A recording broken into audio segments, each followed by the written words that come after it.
जैसा कि आपको पता है कि दिग्गज फुटबॉलर लियोन मेसी के बाद क्रिस्टियानो रोनाल्डो ने भी अपना क्लब बदल लिया है।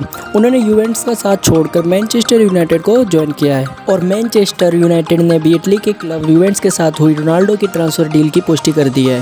रोनाल्डो अभी फिलहाल यूवेंट्स का हिस्सा थे, लेकिन दोनों क्लबों के बीच हुई डील में 25 मिलियन यूरो यानी कि 216 करोड़ रुपए में रोनाल्डो को मैनचेस्टर यूनाइटेड ने अपनी टीम में शामिल कर लिया है। हालांकि मैनचेस्टर सिटी भी रोनाल्डो को साइन करने की रेस में थी। यूवेंट्स के मैनेजर मैक्स लेग्री ने कहा था कि रोनाल्डो यूवेंट्स में नहीं रुकना चाहते। उन्होंने कहा कि शनिवार को एम्पोली के लिए होने वाले मैच में उन्हें प्लेइंग 11 का हिस्सा न बनाया जाए। इसके बाद उनके Premier League club Manchester City से भी बात करने की खबर सामने आई थी। हालांकि पेप गार्डियोला की टीम ने सारे कयासों पर ताला लगा दिया। इसके बाद मैनचेस्टर यूनाइटेड के मैनेजर गुनार सोल्सजायर ने डील कंफर्म होने की जानकारी दी। लेकिन प्रश्न ये उठता है कि आखिरकार रोनाल्डो सर क्यों नहीं खेलना चाहते यूवेंट्स की तरफ से? आखिर रीजन क्या है? क्या यूवेंट्स उनकी हुई डील के अनुसार पैसे देने में असमर्थ है या दोनों के बीच आपसी मतभेद होना शुरू हो गया? आखिर वजह क्या थी कि यूवेंट्स के साथ हुई कॉन्ट्रैक्ट से 10 महीने पहले ही रोनाल्डो सर ने यूवेंट्स को खत्म, tata bye bye goodbye बोल दिया। तो देखो यार, यूवेंट्स इटली के सबसे बड़े क्लबों में से एक है, तो उसके पास पैसों की तो कोई कमी की बात ही नहीं है। और रही बात मतभेद की, तो जिस तरीके से रोनाल्डो सर ने फेयरवेल मैसेज ड्रॉप किया है इंस्टा पे, उससे लगता है कि आपसी कोई मतभेद नहीं है। और जिस सरल और आसान तरीके से उन्होंने क्लब एक्सचेंज किया है, उससे उनकी बॉन्डिंग देखी जा सकती है। लेकिन फिर वजह क्या थी? वजह देखो सिंपल थी, कईयों को थोड़ा अजीब सा भी लगेगा और मैक्सिमम लोग सपोर्ट करेंगे, और मैं इस बात को पूरी तरीके से सपोर्टेडली लेता हूँ। वजह ये है कि जैसा कि आपको पता है कि रोनाल्डो सर कितने सुपर एक्सीलेंट और सर्वश्रेष्ठ स्ट्राइकर है, और इस उपलब्धि को बरकरार रखने के लिए उन्हें नई चुनौती को पार करना होता है। तो उन्होंने नई चुनौती की तलाश में यूवेंट्स का साथ छोड़ दिया। लगा ना थोड़ा अजीब सा? अब आप बताओ कमेंट करके कि आपको कैसा लगा। क्या आप इस चीज़ से सहमत हो? कमेंट कर दिया। चलो अब थोड़ा इसे समझते हैं गहराई से।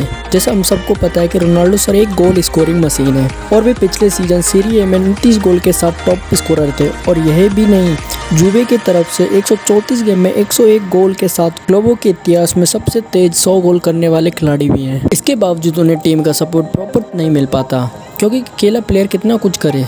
और यूवेंट्स भी कंटिन्यू 3 सीजन में अलग अलग कोच बदल रहा है, और जो टीम की यूनिटी स्ट्रॉन्ग बनाने में हेल्प नहीं कर पा रहा। और इस वजह से पिछले सीजनों में यूएफए चैंपियंस लीग में कंटिन्यू बैड परफॉर्मेंस के साथ साथ एक भी बार नॉकआउट राउंड पार नहीं कर पाए।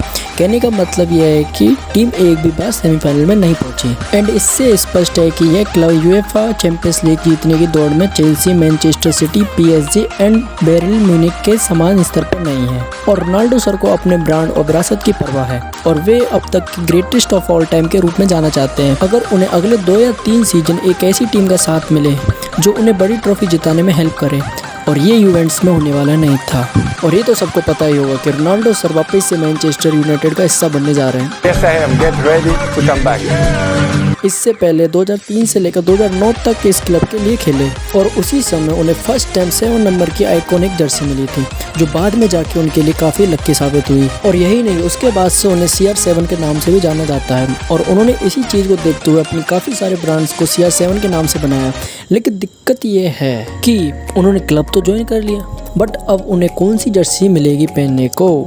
क्योंकि अभी मौजूदा समय में ये 7 नंबर की जर्सी इस क्लब के उरुग्वे के अंतर्राष्ट्रीय प्लेयर एडिशन केवानी के पास है। अब बचे रोनाल्डो सर के पास 2 ऑप्शन।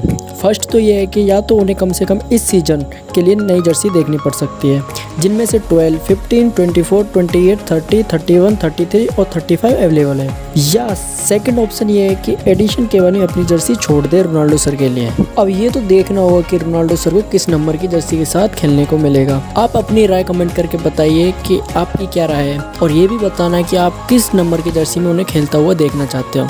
मेरी राय तो भाई यही है कि एडिशन केवानी अपनी 7 नंबर की जर्सी रोनाल्डो सर की ब्रांड वैल्यू और उनके लेवल को देखते हुए ड्रॉप कर देनी चाहिए। और ये टॉपिक अभी शुरू ही किया, तो वीडियो में जाते जाते आपको एक हिंट दे देता हूँ। अगर उन्हें 7 नंबर की जर्सी के अलावा कोई और जर्सी चुनने को मिली तो शायद वह 28 हो सकती है, क्योंकि उन्होंने अपने करियर की शुरुआत में और अपने फर्स्ट क्लब स्पोर्टिंग लिस्बन के दौरान उन्होंने 28 नंबर की जर्सी पहना करते थे। और सबसे खास बात यह है कि अभी यह नंबर अवेलेबल भी है। लेकिन अभी यह देखा जाना बाकी है कि रोनाल्डो सर अपने मैनचेस्टर यूनाइटेड के दूसरे कार्यकाल के लिए किसे चुनना पसंद करेंगे। तो आपको ये जानकारी कैसे लगी, लाइक करके जरूर दसना। तो इसी के साथ मैं लेता हूँ आपसे विदाउट सेइंग अलविदा, क्योंकि फिर मिलेंगे जल्दी। तब तक के लिए टेक केयर, बाय बाय, खत्म, धन्यवाद।